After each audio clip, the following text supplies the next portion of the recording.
비정상적으로 질투를 하는 여자친구에게 이별을 고했다. 상냥하지만 묘하게 부정적인 데다 외로움쟁이였다. 내 휴대폰이 울릴 때마다 누구에게 무슨 용건인지 집요하게 캐묻곤 했다. 휴일에는 반드시 함께 있어야만 했고 어쩔 수 없는 일이 생기거나 하면 10분에 한 번꼴로 연락이 계속 온다. 내 모든 행동을 관리하고 싶어 했다. 또 내가 다른 여자와 이야기하는 걸 결코 용납하지 않았다. 이웃 사람한테 인사하는 것조차. 레스토랑 같은 데를 가도 종업원이 여자면 꼭 여자친구가 주문을 했다. 친하게 지내던 누나가 있었는데 그 누나도 여자친구한테 시달리다 연락을 끊었다. 이대로는 안 되겠다 싶어 여자친구네 가족한테 상담을 해봤다. 우리 아이는 전에 사귀던 남자한테 차이고 정신적으로 많이 불안해졌다네. 그래도 자네랑 사귀고 많이 안정을 찾은 거야. 조금 이상한 구석도 있겠지만 불쌍한 아이니 지켜봐 주게나. 언중유골. 더 이상 딸이 이상해지지 않게 하라는 것처럼 들렸다. 경찰로 일하는 친구에게도 상담을 해봤지만 실질적으로 사건이 터지지 않는 이상 공권력이 어찌할 수 있는 문제가 아니라는 답만 돌아왔다. 그러나 더 이상 돌봐주고 싶은 마음은 없었다. 이야기로 풀기에도 너무 늦었고 더 이상 같이 있다간 내가 미칠 것만 같았다. 여자친구네 집에 가 가능한 한 온건하게 돌려서 이별 이야기를 꺼내봤다. 그러자 여자친구는 사람 같지 않은 형상으로 내게 달려들었다. 필사적으로 억누르며 설득을 시도했지만 여자친구는 집요하게 내 누나를 뽑아내려 들었다. 겁에 질린 나머지 나는 여자친구를 냅다 밀치고 말았다. 멀리 나가떨어진 여자친구는 일어나더니 부엌으로 뛰어들어갔다. 지금까지 느껴본 적 없는 우환이 온몸을 휘감았다. 나는 맨발로 여자친구 집에서 뛰쳐나왔다. 엘리베이터를 안절부절 기다리고 있는데 여자친구가 문을 부수듯 박차고 나왔다. 맨발에 손에는 시카를 든 채.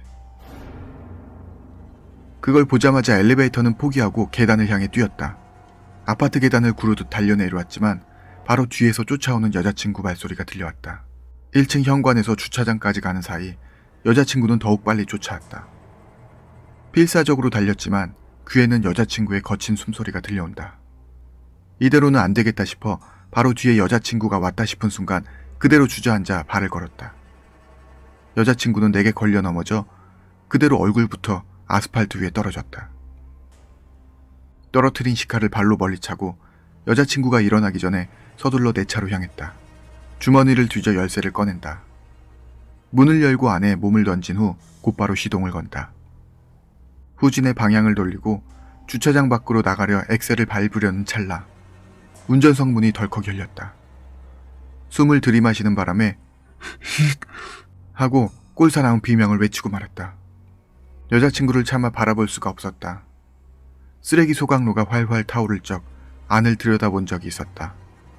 여자친구는 그때 느꼈던 맹렬한 열기와 닮은 느낌이었다. 거의 반사적으로 엑셀에 발을 올리고 힘껏 밟았다. 여자친구는 문을 잡고 따라오며 내 이름을 절규하듯 외쳤다. 하지만 속도가 빨라지면서 결국 손을 놓치고 말았다. 손톱이 벗겨진 듯 운전석 문에는 피로 선이 그려졌다. 밤거리를 미친 듯 달리며 나는 흐느껴 울었다. 그날로 짐을 정리해 친가로 도망쳤다. 그 후 2번 다시 그녀는 보지 못했다. 그녀한테도 그녀의 친가에서도 전혀 연락이 없었기에 혹시 자살한 건 아닌가 두려워했지만 다른 친구 말로는 별 문제 없이 잘 살고 있다고 한다. 시간이 흘러 마음을 좀 놓은 나는 원래 살던 아파트로 돌아왔다. 저녁 식사라도 만들 요량으로 냉장고를 열자 작은 상자가 들어있었다. 기분 나쁜 예감이 들었지만 열어봤다. 안에는 그날 여자친구네 집에 신고 갔던 구두가 갈기갈기 찢겨 있었다. 그리고 편지 봉투 하나. 그걸 보자마자 그날 느꼈던 공포가 되살아났다. 심장은 갑자기 날뛰고 입안은 바짝바짝 말라 기분 나쁜 맛이 느껴졌다. 가빠져가는 호흡을 간신히 달래며 조심조심 봉투를 열어보았다. 안에는 편지가 아니라 딱딱한 꽃잎 같은 게 들어있었다.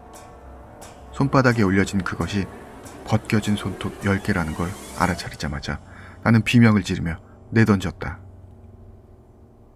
당황해 친구에게 연락을 하려 했지만 집 전화는 신호가 가질 않았다. 자세히 보니 전화선이 끊겨 있었다. 목 안에서 이상한 신음을 내며 충전기에 꽂아둔 핸드폰에 손을 뻗었다. 동시에 전화가 왔다. 여자친구에게서. 아까 전 손톱처럼 나는 기겁해 핸드폰을 내던졌다. 넋을 잃고 주저앉아 있는 내 뒤에서 현관문이 열리는 소리가 들려온다. 빨리 나와.